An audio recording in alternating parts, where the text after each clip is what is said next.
Welcome to Secret Unveiled. Join us as we examine the tales and secrets of adultery. Evenings have always been my favorite time of day. As though the world had finally calmed down and let me some breathing room, they carried with them a peculiar feeling of tranquility. I chopped veggies for supper while standing by the stove. I always felt more at ease with sharp knives, as like I could control something in my life with each deft motion.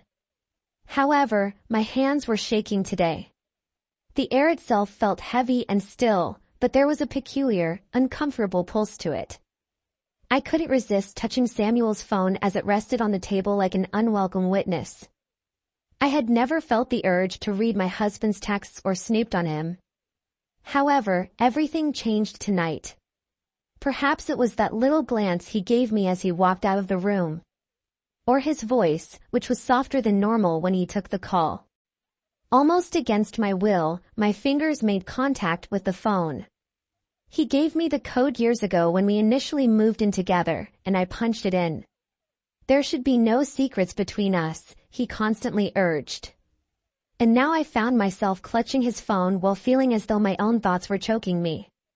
The message was brief, but it was loud enough to detonate like grenade fragments inside of me. I am forward to see you again soon. There was no name, just a number. But I didn't know this person. Someone from work? Or was it someone else? Someone who had become more important than me? In that moment, I felt my inner world shattering. Everything that had seemed so stable was suddenly under threat.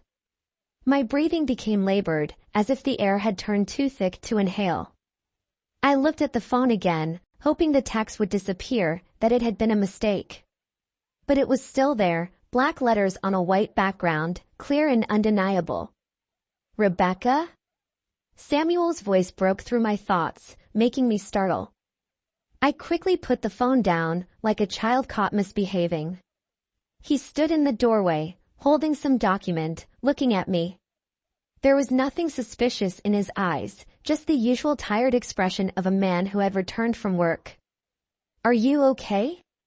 He asked, walking closer. His hands rested familiarly on my shoulders, but I couldn't stop myself from trembling. Yes, of course, I answered too quickly. My voice sounded so fake that it disgusted me. My head was filled with questions. Who was this person? What exactly was he hiding? Maybe I was wrong.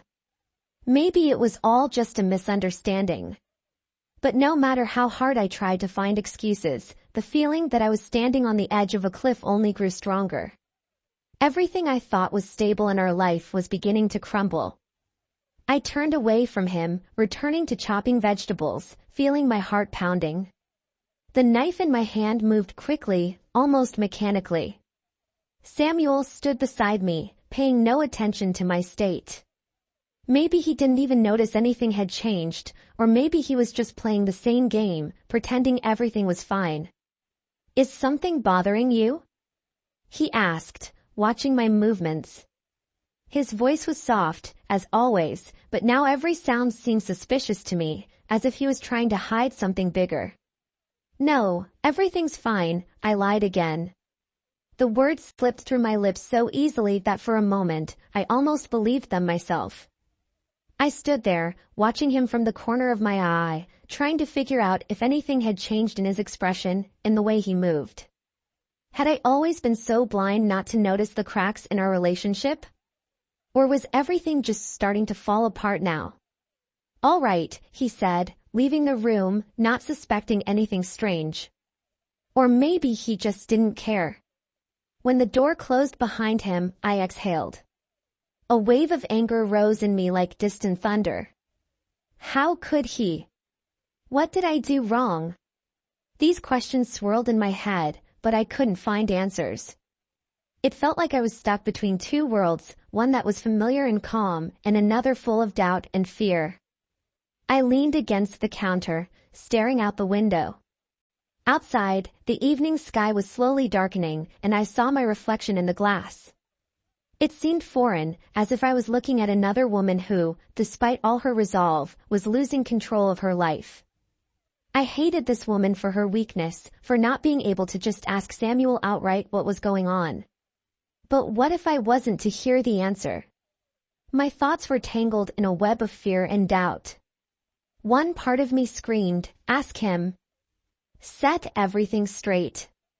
The other part, quieter but more persistent, whispered, "You're not ready for the truth."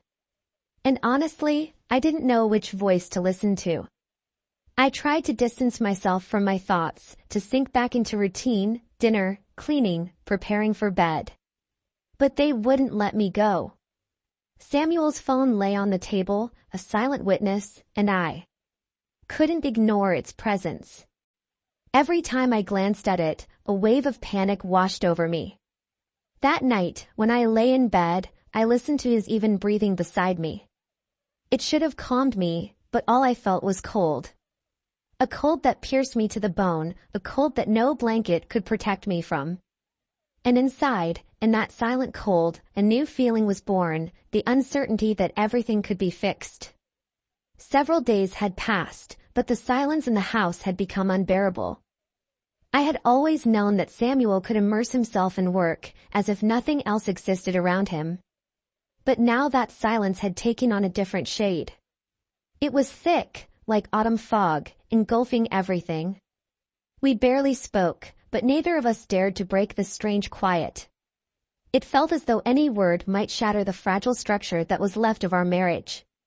Samuel left early in the morning and came back late at night, his days scheduled down to the last